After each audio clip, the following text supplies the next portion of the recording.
Hey guys, I'm back after a while on YouTube finally. Well, I have some new. Well, first of all, I want to talk about some ideas I have for this channel. I've been very active on Instagram, obviously, lately. And I've had some ideas since it was recently the 55th anniversary of Spider-Man. I was thinking of doing a history of Spider-Man series to try and expand my channel. I recently got a new mic and a new camera, so I'm very excited for that. But yeah, those are some of my plans, or some things that I had planned.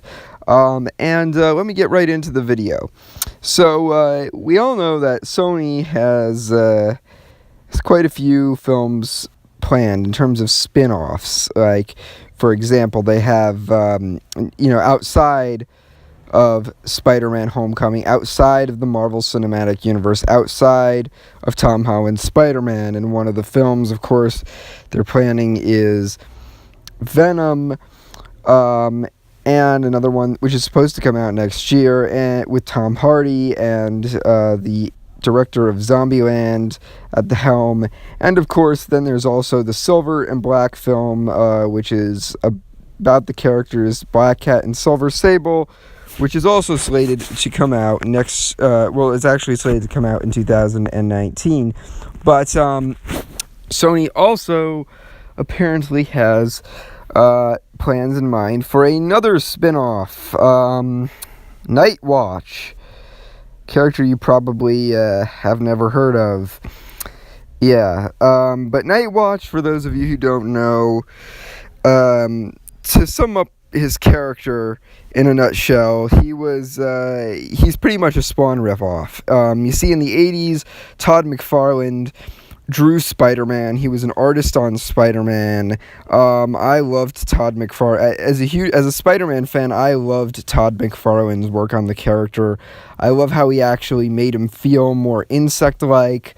I love the big eyes design. No offense to the costume that they have in Spider-Man Homecoming, but personally, I've always been a fan of the bigger Spider-Man eyes, which were introduced and popularized by Todd McFarlane. But Todd McFarlane, eventually he left Spider-Man, and he went to go start his own company, Image Comics, the company that's popular for creating a tiny show you may have heard of called The Walking Dead.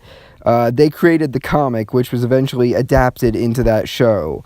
But at the time, the only really big thing that Image had, and they were a third-party company at the time, but the biggest thing they had was Spawn. And for a while, because that was the only thing they had and they were a third-party company, they had to center their entire company around Spawn. And Spawn kind of became like the mascot of Image.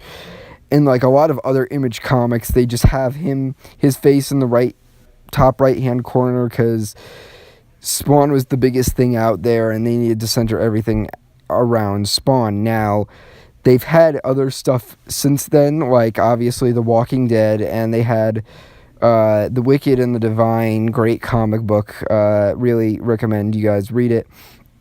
And they've expanded themselves as a company. But the point is, after Todd McFarlane left Spider-Man and went to go found Image and went to go create this character called Spawn, Marvel kind of tried to get back at him by creating this character called Nightwatch, who was pretty much very similar to Spawn and was drawn and designed to be exactly like Spawn. So this character is pretty much a Spawn ripoff. And if the Spawn movie from the 90s couldn't even be successful, it makes you wonder what makes you think that a movie about a Spawn ripoff would be successful. But yeah, that's the ideas. Those are some of the ideas that Sony has floating around right now. But here's another thing. They want to get, allegedly, and this is all just a rumor, by the way, and one of the people reporting that it's true is Rich Johnson from Bleeding Cool, and I don't tend to trust him, but one of the rumors is that they're getting Spike Lee to direct the movie. Why? No, is Spike Lee directing? I mean, like, the only thing I can really think of is here's my two ideas. Either one, Sony is doing this because, diversity purposes. Like, they're going to have an all-female movie, Silver and Black. Perhaps they want to also do a character or a movie with an African American protagonist, and maybe that's why they want to do this movie, and maybe they're just getting Spike Lee for that reason. But then another thing that I'm wondering, which doesn't make a lot of sense in my opinion, would be, what if Spike Lee came up with this idea, his own idea, it'd be really great to have this superhero movie, or this movie, or maybe he came up with his own image for a Nightwatch movie, and then he went to Sony, and then he's like, guys, I want to make this movie about this guy named Nightwatch, and Sony was like, well, Spike Lee, he has name recognition, sure, why not?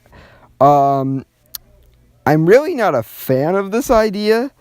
Because, I mean, I know Spike Lee did the movie Malcolm X in the 90s. But since then, what has he done? I mean, since then, what has he done that's, like, really iconic? Not much.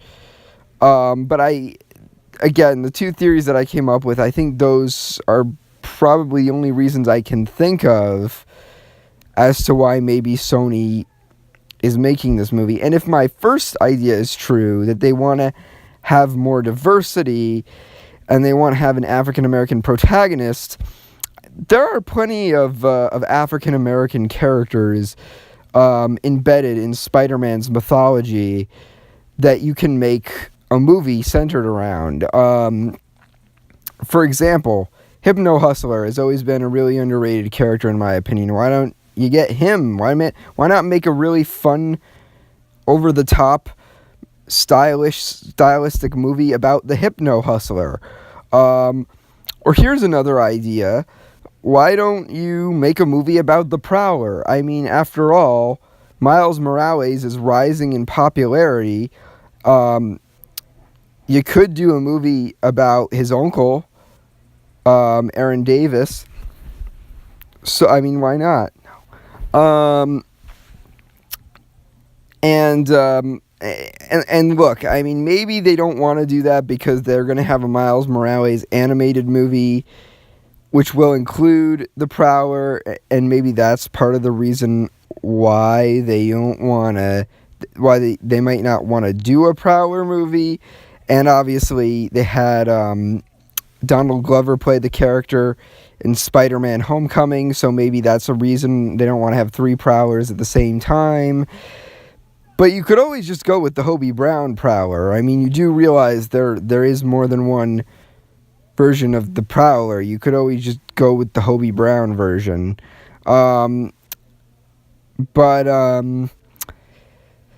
So yeah, it doesn't really make sense why they want to do a Nightwatch movie. I really want to give Sony the benefit of the doubt on this idea of a Spider-Verse, like their own Spider-Verse, because the thing is, Venom could be good if it's done right, and the same thing with Silver and Black. I think Silver and Black has the potential to be a fun, stylistic movie that could really, really work. Especially with the star power of characters like Black Cat and Silver Sable. I don't think Sony knows what they're doing, though. And another thing is, another thing you got to remember is Venom might be behind schedule. Because it was reported pretty recently that Venom is the Venom movie may have to delay filming. And if that's the case, well, first of all, it makes me question whether Venom is even still going to happen. Number two, it also makes me question if this is really the best decision to make if they're going to delay Venom. Because if they're going to delay Venom, they're probably also going to have to delay Silver and Black. So those are my thoughts on the issue. Let me know what you guys think. And I'm out.